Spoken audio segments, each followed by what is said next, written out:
I just had a question. Yeah, go ahead.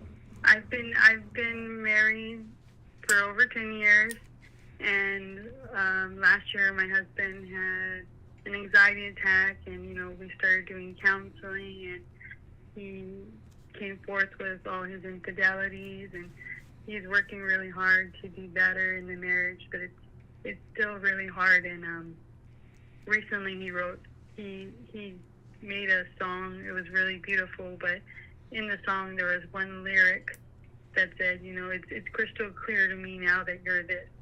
But that one lyric completely ruined the whole song for me because his ex-girlfriend's name was Crystal.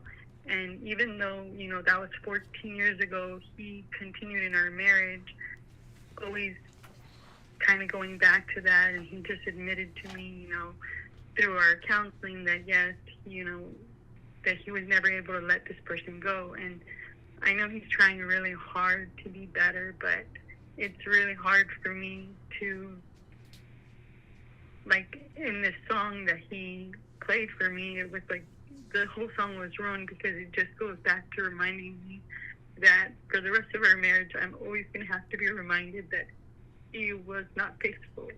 Yeah.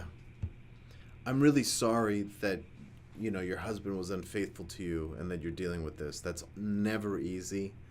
And the truth is, just to get the bad news out of the way up front, there'll always be a small part, no matter how many years you wait, where you'll feel a little bit of a sting. It does get better. It can get better. It can get easier. Let's talk about the song for a second. So you had a line, a lyric in the song that said it's crystal clear. Did you ever confront him about it and ask him, is that about Crystal? No, it was just this. He just played it for me yesterday, and he knew that it didn't go the way he expected, and it's just like I wanted to be like, why would you give me a song with your ex's name in it? You know how much I hate it. You know how much over the years there have been people that we've known named Crystal, and he won't even say the name in front of me. But you made this song. You didn't think that it would bother me, and I don't know. Maybe it's wrong on my half, but I still feel like all of this is still fresh pain. Yeah. I appreciate your pain. I could see that it's very fragile.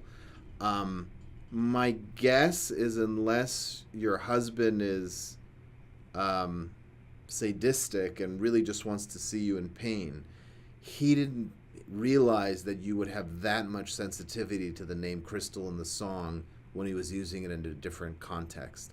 Now, I don't want to put it past him because I've never met him, but if I'm thinking not like a sociopath or a narcissist for a second, and I'm thinking, oh, I'm gonna write my wife this beautiful song and I'm gonna play it for her, expecting that she'll be excited, and then she's upset, and I don't realize why, or I connect the dots and go, oh shoot, I shouldn't have used the word crystal. It doesn't seem like it was malicious to me.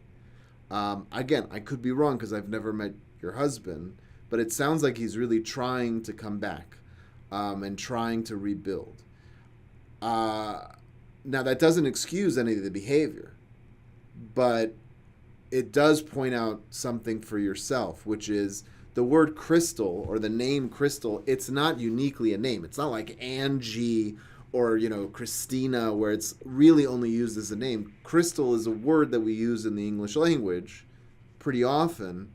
If you have a sensitivity to the name, that's going to be difficult for you moving forward in life.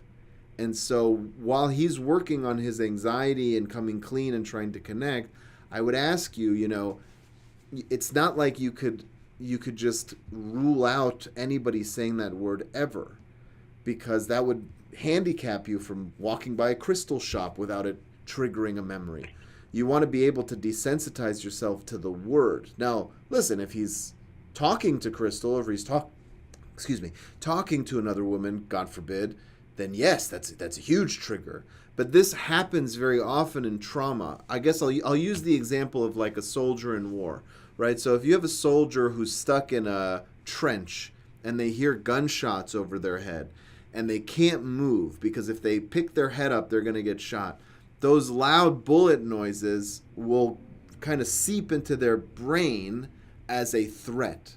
And what happens is after the war's done and they come back home, if someone slams the door too loud, or if a car backfires or a tire pops on the road, their brain doesn't distinguish that from a bullet sometimes.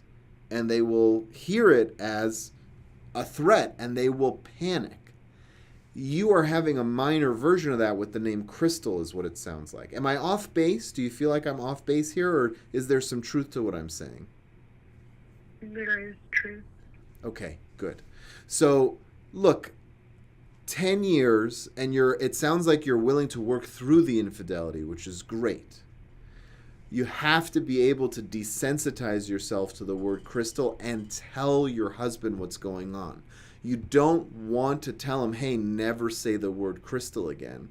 You want to be able to tell him, look, I love you. I want to make this work. Here's why I got upset about the song.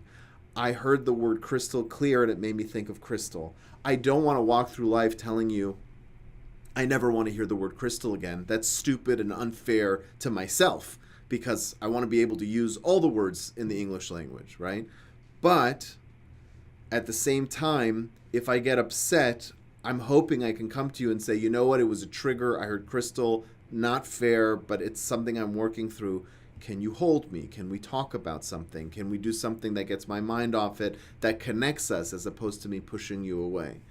And if he's really doing the work and he's really trying to reconnect with you, I think you'll find he'll be open to that because now he understands why you're mad. He understands what's going on. In terms of working through the affair, that's a whole different ballgame. If you really feel like there's a part of him that's still in love, you need to be brave enough to, or has a thing for this woman or other women, you have to be brave enough to say, I need to hear what it is about this woman that drives you crazy because I know that I can do it too. And I know that I have everything you need as a wife. And so talk to me about the way she made you feel. Talk to me about the way she made you look at the world or something about her, right? And I guarantee you it's not because she had, a certain body figure. That's never it. That's never it. There's something emotionally that he was too shy to ask for, that isn't in your relationship, that maybe was at one point. There's always an emotional component.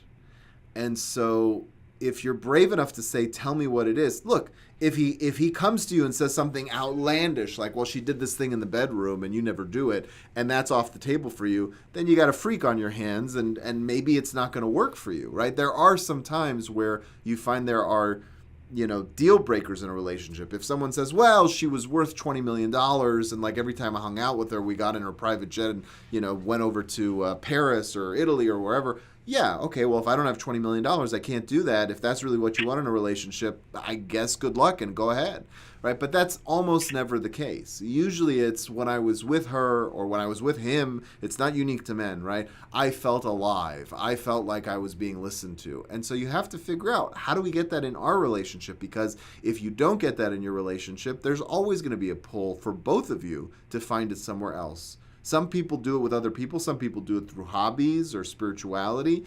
But you want to be able to get as much as you can from your relationship. And having the confidence to have that kind of conversation is key. Does that make sense? Yeah. I really think if I'm being, fair, yes, he did horrible, horrible things.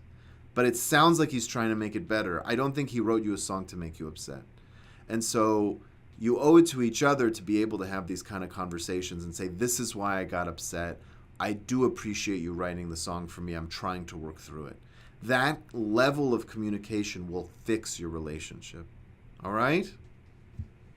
Okay, thank you.